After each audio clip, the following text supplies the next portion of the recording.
Hey everybody, welcome to today's episode. I don't even remember. Y'all know I don't keep track. I cannot remember what episode this is. You're free to go back and count. I don't care. Anyway, so welcome to the recovery scene. Today we have Patrick Long with us. Make sure you guys like and subscribe, and please feel free to share with others. Patrick, you kind of dabbled with pot and alcohol, but it wasn't until he was introduced to meth in February of 2019 that things really spiraled out of control. But again, you don't want to hear me talk. You came to hear Patrick talk. So Patrick, thank you so much for being on the show. I really appreciate it. I'm so excited to have you here. We've only been talking for like 20 minutes before this all started. So this should be good. No, oh my gosh, thank you for having me. Like, I'm grateful to be here. And, my prayer is just that hopefully this is useful in some small way to somebody somewhere. So anyway, so thank you for having me. I appreciate it. Take it away. The floor, you are the star. Yeah. So, I'm still putting a lot of the pieces together in terms of what this story looks like and how it all came about, right? Like, we understand life retrospectively, kind of looking backwards. And there were so many things that happened in a really short window of time that I still don't totally understand how it came about. But we'll talk about that just a little bit. So I think that the only thing that's important to mention, like in my childhood, right, is that I grew up deeply religious. Fundamentalist, and my first crush was Prince Eric from The Little Mermaid, right? So like I've known that I was gay for a very long time, and grew up understanding that was wrong, right? That was sinful. That there was a part of me that was fundamentally broken. Right. Although you and Ronnie Morales, I hope you're friends on TikTok. I don't think so. Because in his story, he actually talks about how his brothers were very macho, and he loved The Little Mermaid. It was Prince Eric. That's what it was. I mean, like, it was just with the eyes and the hair. Oh my gosh. Still today, like Prince Eric.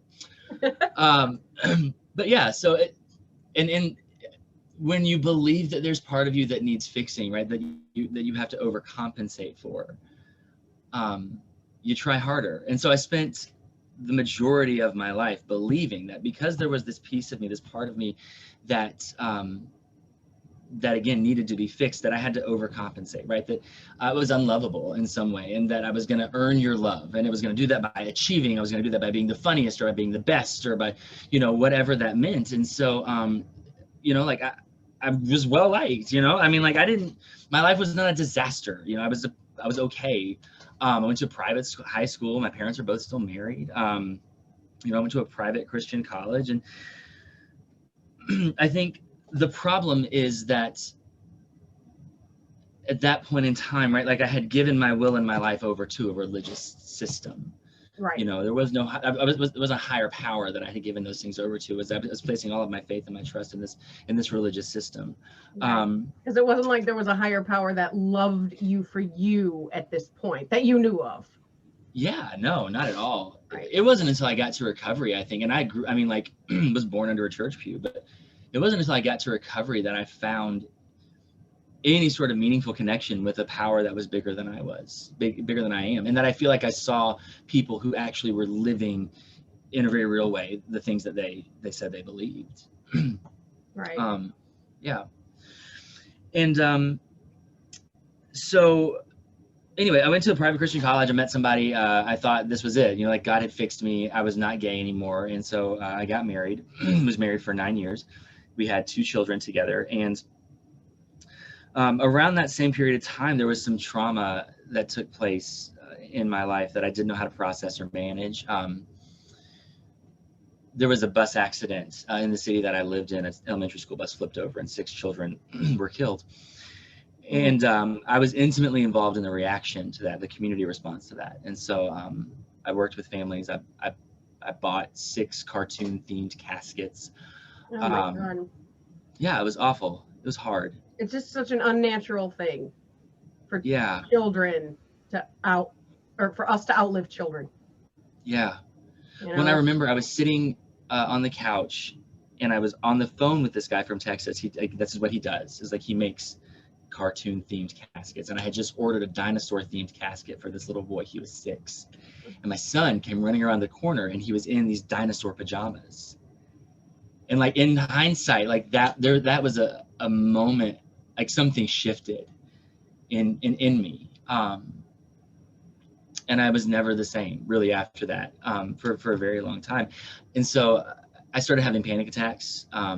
I was the VP at this really large nonprofit organization. I had a big team of people that I managed, and I just found myself under my desk with my door closed, right? Like couldn't breathe, worried that my children were just dead and I didn't know it, because that's what happened to those families, right? Like, and around that period of time, I started drinking a lot, and smoking marijuana daily. And started going to counseling, started going to therapy. They put me, and I got put on an antidepressant. I have bipolar disorder. We didn't know that at the time, but when you put somebody who's bipolar on an antidepressant, it generally tends to induce mania. Right, right. So I went into November of the next year. That bus accident was around November of 2017. I went into Christmas, December 2018, and was just at that point, right, like in this building manic state, really wrestling with my sexuality, not sure what to do, or how to, because I'd come to the realization that I was gay, that there was no way around it, that this is just who I was, and that not acknowledging that, not living authentically, was going to kill me at some point, right? That like I couldn't live the rest of my life with this part of my identity unacknowledged. And so I met up with someone who said that they were married, and that they would like to talk about it. And they got aggressive, and things happened. I was sexually assaulted. And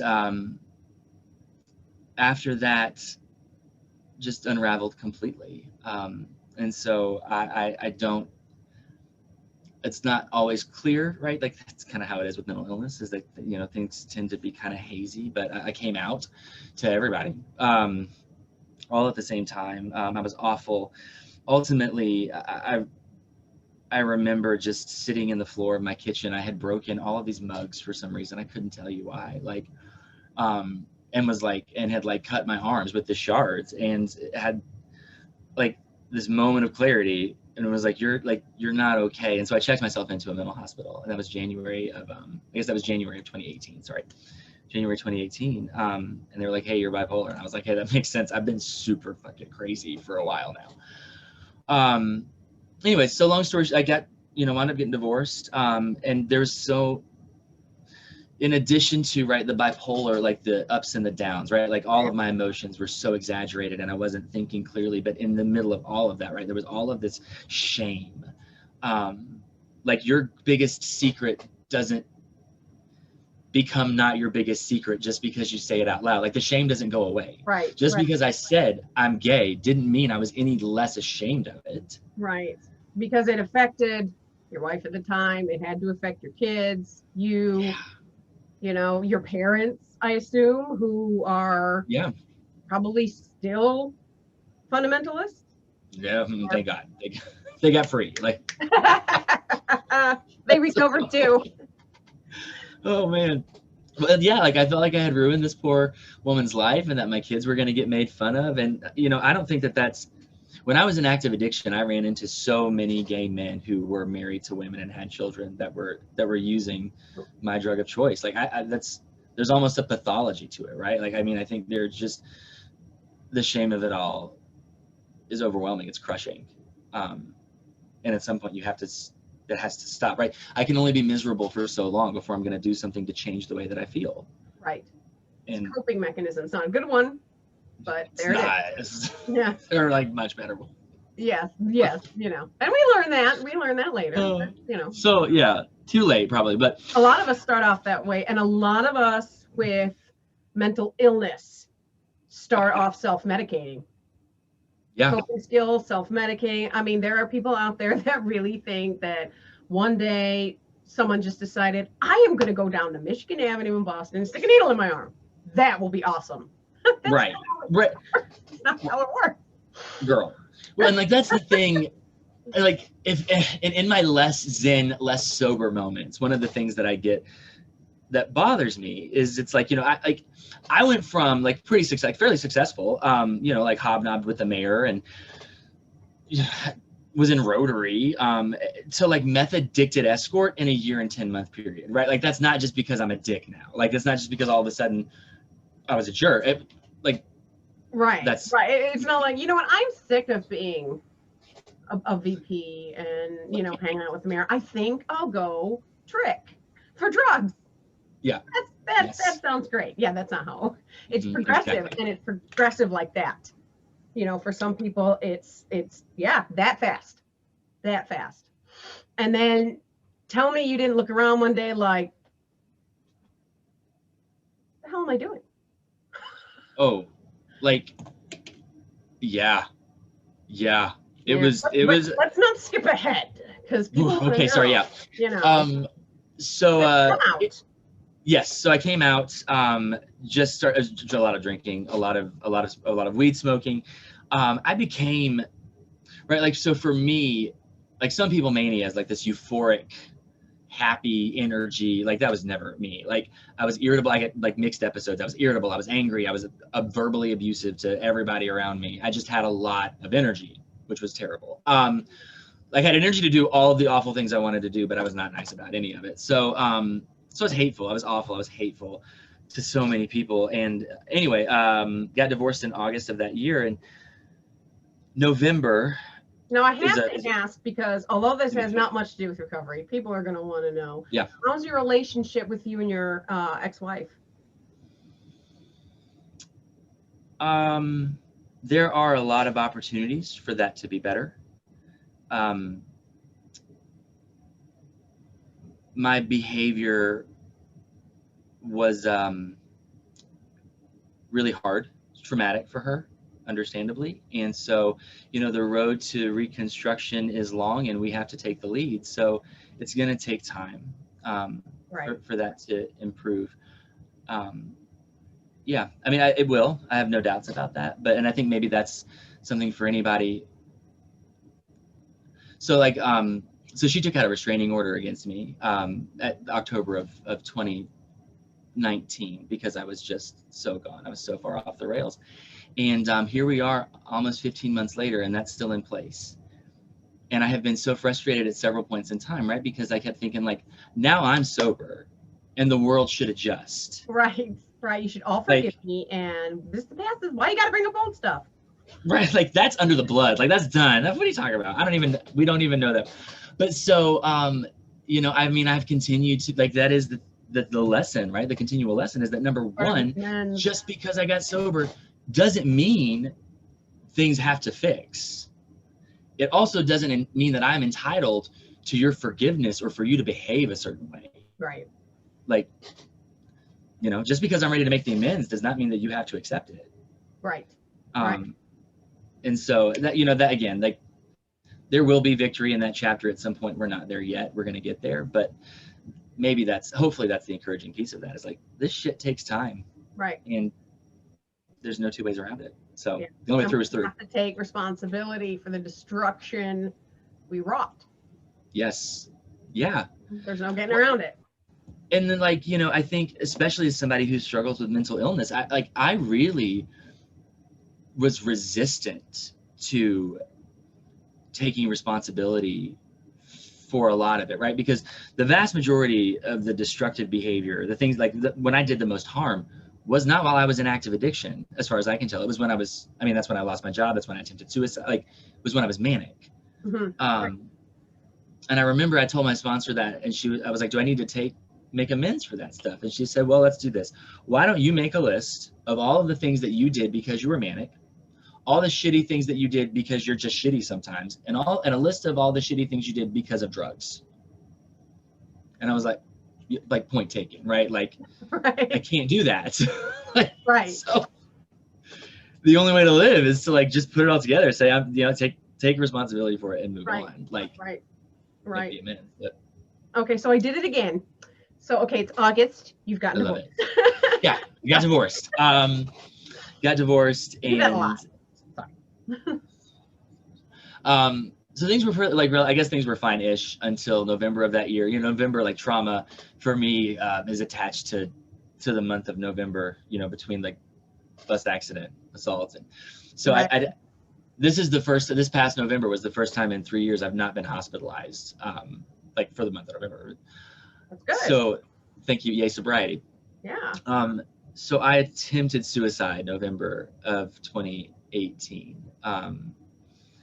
And, you know, I never like telling her story because it's not mine to tell, but, you know, I'd send everybody, like all these people, like I love you text, right? And written a note. And, I sent her a text, and she reached out to a mutual friend, someone who I used to be friends with, and he came by, and that's the reason that I'm alive, right? Like, because she took the action in that moment, and so, you know, just have to be grateful for that. But Right. so I'm glad you're still here. I mean, personally, you know. thank you. If Me nobody too. told you Yeah. My life is better since we've started this Zoom. Get out of here. Insane. Yeah, so I wound up in the hospital. I was placed on a 72-hour hold. My job at that point, because I'd been deteriorating for a while, said, we have this really great long-term disability policy we think that you should take advantage of. And so I did. When I got out of the hospital, my parents had moved me. You know, they'd broken the lease on my apartment. They were like, you can't live unsupervised, obviously, and you're moving with us. And so I moved to Atlanta, the outskirts of Atlanta, in December of 2018. Didn't know anybody, didn't have any friends, you know, and I had lost the vast majority of my friend group, either through the divorce, because they had difficulties with my lifestyle choice, or because I had just been awful, you know, like one of those things. Right. And so the only people, once I got down here, the only people that I was meeting were people I was hooking up with. You know, for me, because I use sex as a way to change the way that I feel. Mm-hmm. Isn't it a drug? Yeah, it is. And it's validation, like in its purest form, right? Yeah. Tell me I'm pretty. So. And that's also very common with bipolar. Yes, hypersexuality, like it. Oh, girl, yeah, man. We banged anything that was not nailed down. It was a problem. It's fine. We've come through it. My sponsor yelled at me one time, like in early sobriety. She said, "Dick is a drug." And I was like, well, that's a valid point. You need to treat it as such. So I got down here. I didn't know anybody. I wound up at this guy's apartment. It was like a big group of folks in February of 2019. And he said, he asked me if I wanted to try meth. And I just remember in that moment thinking that, like, you know, the life that I loved was over. You know, the person that I wanted to be in that moment, that I thought that I wanted to be, was like the life that I was living is the one that I wanted. Right. That was the person I imagined that I was. And I thought that life is over. You know, it's gone.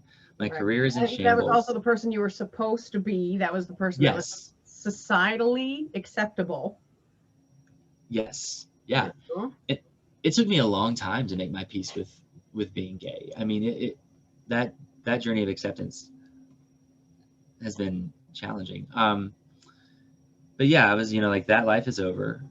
I've ruined my poor ex's life. I see my kids 4 days a month. My career is in shambles. I'm living in my parents' basements. Like, I'm insane, you know, like, all I'm ever going to do is cause pain to the people around me. And I was like, why? Either this is going to make me feel better or it's going to kill me. And either way, I'm fine with it. Right. And it made me feel better. Like, I felt a lot better. Right. Right, because meth was never my problem. Meth was my solution. My problem was feelings. I have a feelings disease that I don't know what to do with them. Right. And so I was a daily user by March. I mean, I went in hard. I never attempted to modulate or dial back my using. Yeah, I was taking Adderall and using meth at one point because I was trying to die. So just when people talk about powerlessness and like trying to control it, for me, powerlessness manifested as like I never attempted to do anything else. Like Right. I just went all in from the word go. And so anyway, so I was in active addiction from February until October of 2019. And like I remember at one point, because I'm still, like cycling, right? I was on 12 different psychiatric meds in that year and 10-month period. And my mom looked at me at one point and she goes, you've just been doing so great lately. And I was like, you don't know. That's because I'm doing a lot of meth.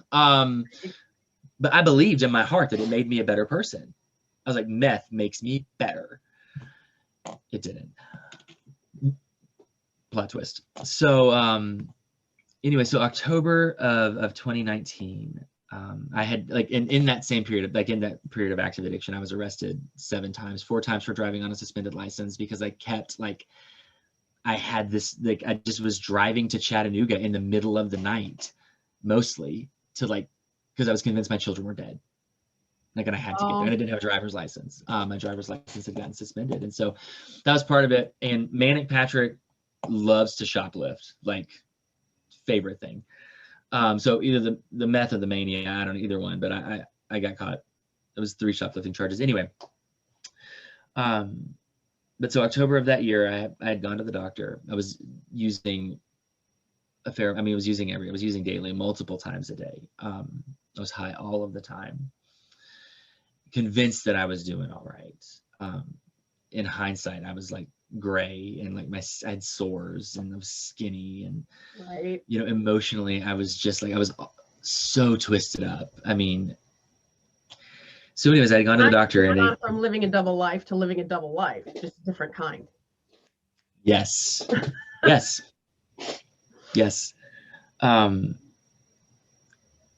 so I had gone to the doctor and got a steroid shot for an ear infection. And I had spent the night in jail the night before as a part of a bench warrant that I was trying to resolve. Anyway, so if you are bipolar, I don't know if you but steroids are almost a surefire way to kick off a manic episode.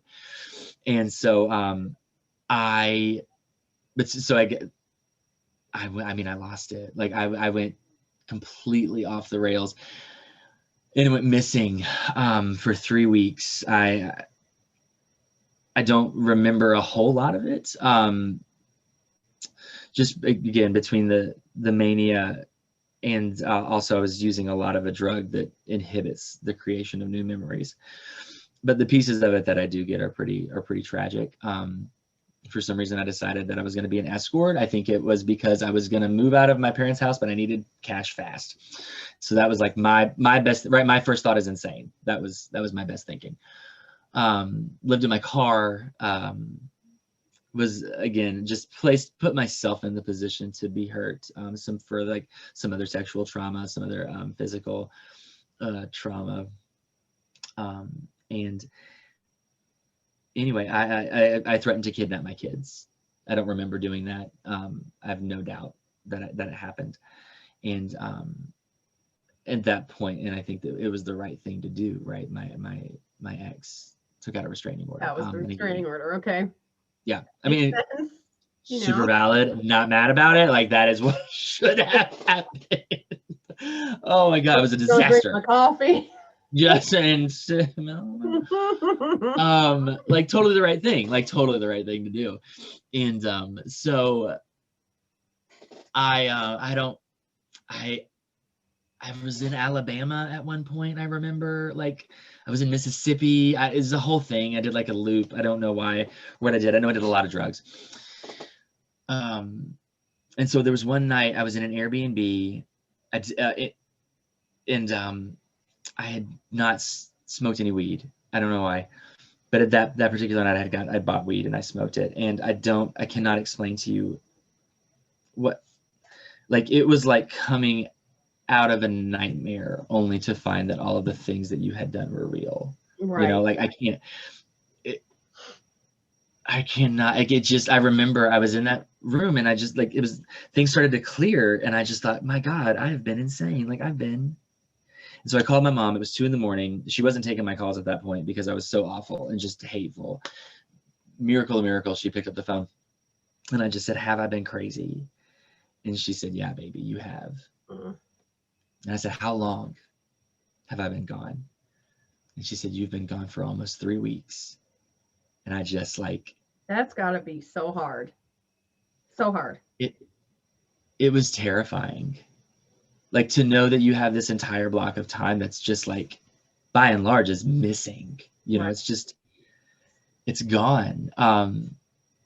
And that you're not present for it. You know, like somebody's here, like somebody that looks like me, sounds like me is here, but like, you know, I was not driving the bus, but it happened, and you know, got to take responsibility for it. And all we can do is do something different next time, right?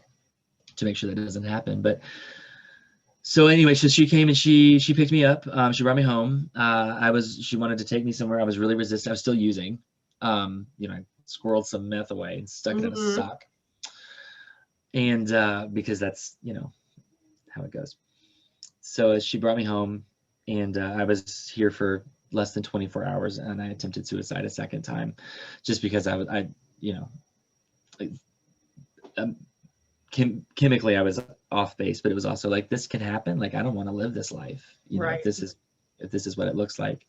So so I attempted to overdose on something, and my mom came home and found me pretty much unconscious on a couch, and so called EMS, and they took me to the hospital, and I was there for a couple of days. I don't have a memory of that. And then they took me to detox. I went to a detox facility and was there for a week.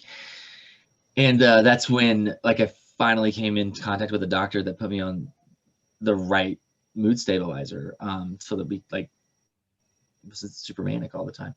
Right. And you know, I got out, I think, and like I got sober and I got out, and yet again, right, things should be fixed because I am sober. Right. These problems. None of this is my fault. Because none of it. And even if it was, I'm better now. So like, you don't get to blame me, and I don't have to deal with the consequences.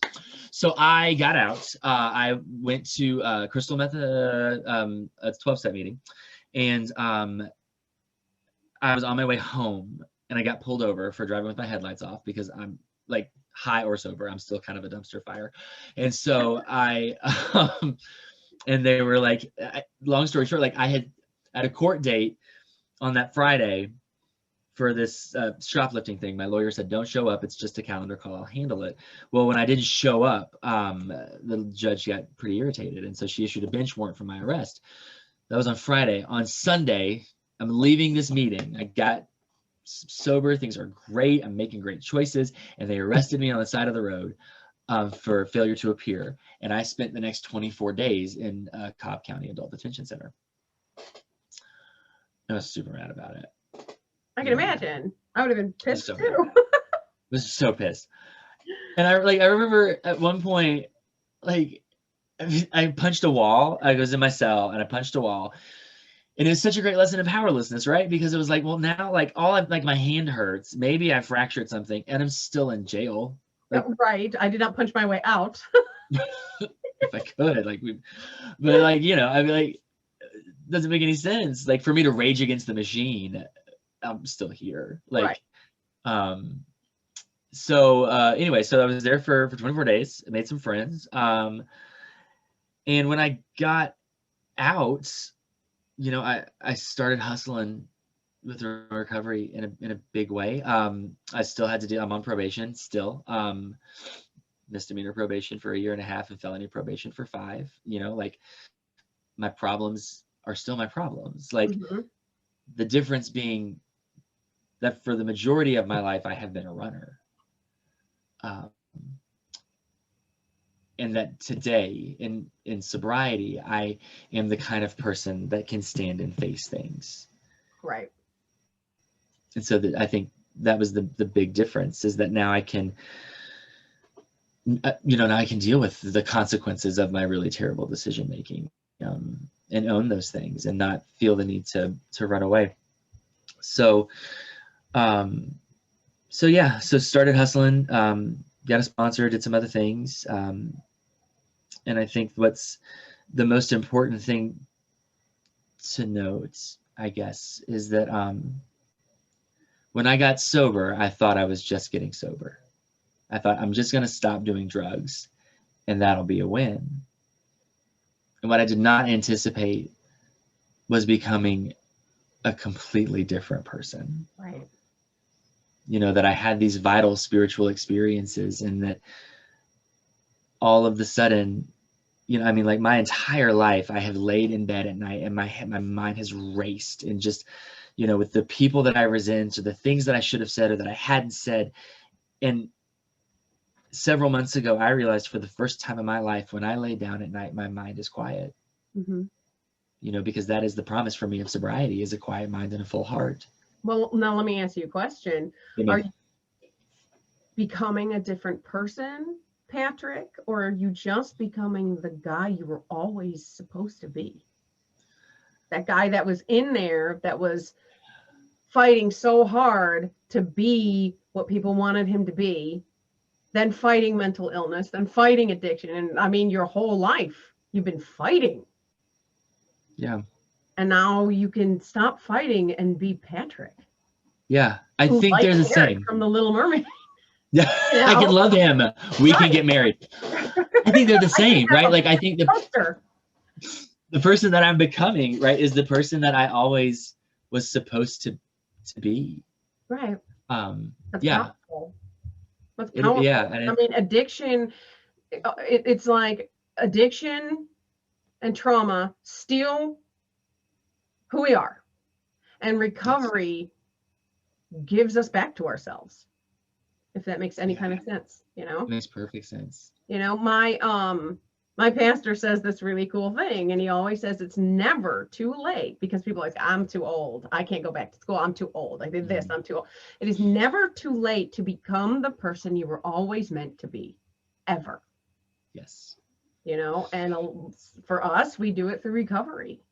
Mm-hmm. And it just opens so many doors, not just, I don't mean physically, I mean, it opens spiritual doors. It opens, doors for us mentally. And, it's a beautiful thing. I mean, I'm better now. I told someone the other day, I was like, I'm so sad that I had to find meth to get to recovery. Now, I wouldn't have done the things that I needed to do to recover without being desperate, right? Without having been given the gift of hopelessness.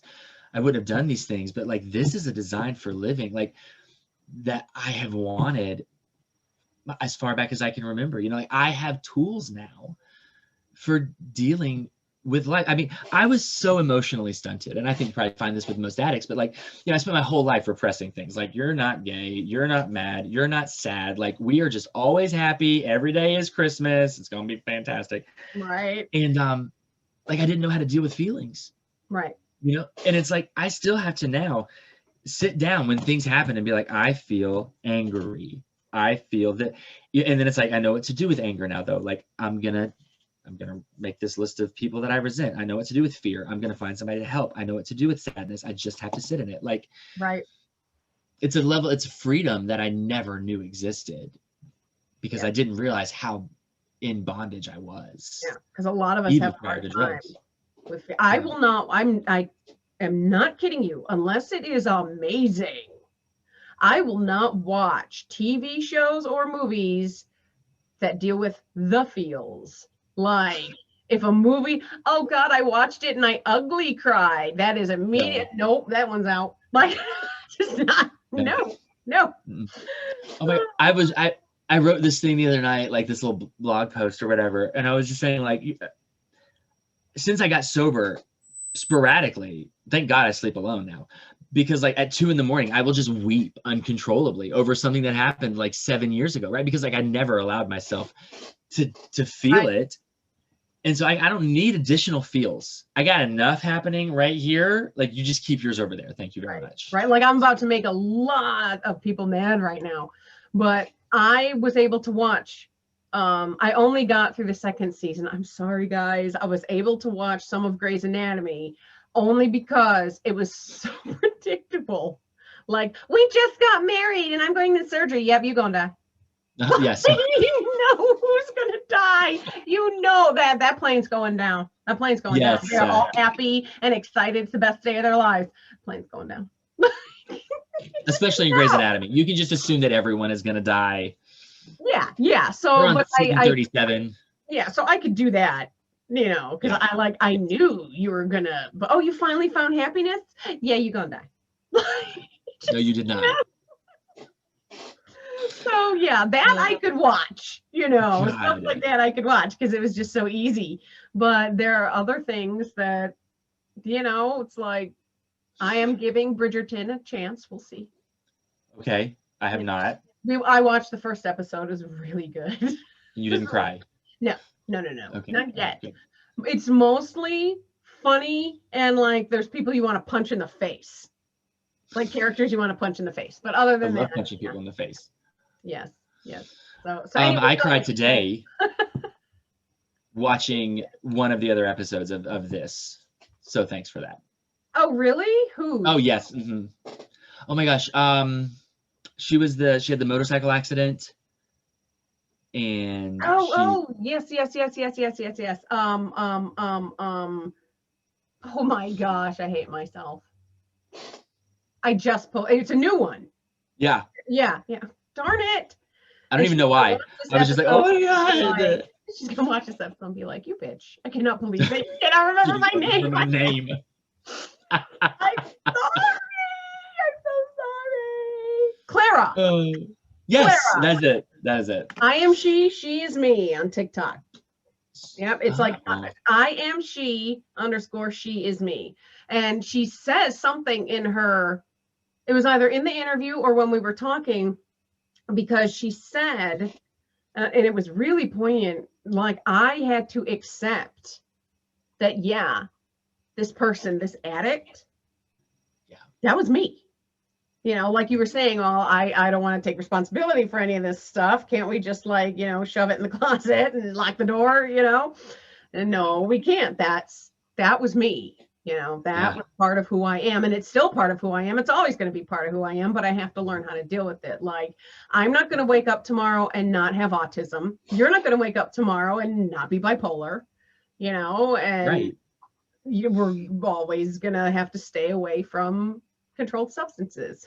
Yeah. Plot twist. You should all stay away from controlled substances. I'm just saying, but some of us more than others, I guess. Like there's no amount of meth that's like okay. Just to put that out there. Right. Oh my God. Wait, and I was actually like, I've had that conversation with a friend of mine on the phone earlier today, and I was saying like, my entire life I have been looking for ways to blame my behavior on other people. Mm-hmm. And by doing that, I've made myself a victim because it was all like you controlled what I did. And so it wasn't until I found recovery and I finally started taking responsibility for my part in everything that I found freedom and that I was no longer a victim of your behavior. Like, no, I make my own choices. Like, and it's a lot. That's a great feeling, to feel like you're not. And to be able to be who you are. There's nothing, okay, maybe some things, but there is almost nothing harder than not being able to be you authentically. That's really hard. That's a very difficult thing, So how far along are you in your clean time? What's your clean time? So my 1 year was Halloween this past year. That's really cool. I know, right? I get candy and we celebrate my clean date every year. Thank you. And everybody dresses up for it. So. Exactly. That's awesome. That is really cool. This is all about me. Yeah, having a clean date. Yeah, so that's where we are at that point. And I don't know, like I think at your go ahead. You're 15 months roughly. Yes. Coming up on 15 months. Yeah, coming up on 15 months. Very cool. Well done. Thank you. Well, and I think the point, right, is that like, I remember I said this at my 1 year, like when I got sober, I was a 33-year-old man living in my parents' basement with a car that somebody else had financed who didn't have custody of my kids and didn't have a job. And when I got sober, I was a 34-year-old man living in my parents' basement. That car didn't run anymore, and I still didn't have custody of my kids. My mom had cancer, and I had a part-time job. Like, but life was so much better. Right. Because I was the thing that needed to change. My circumstances never needed to be any different. I was the thing that needed to be different. And that is what sobriety gave me, was the ability to live life on life's terms and to be satisfied and content and at peace in the midst of all of that. And so that's what I'm grateful for. So is that where we are now? Are we in mom and dad's basement? Yeah, it's like a little mother-in-law suite type thing. That's very cool. So there's like a little kitchen. There's another bedroom. I mean, I'm so fortunate. Like, I'm so blessed. You are. And I really like that bookshelf back there. That one thing, I painted that myself. That's really nice. Thank you. Patrick, thank you so much for being on here and telling your story. And when we get to the 1 year mark for the anniversary of the podcast and the YouTube channel, I'm going to attempt, depending on how famous y'all are by then, to have everybody back.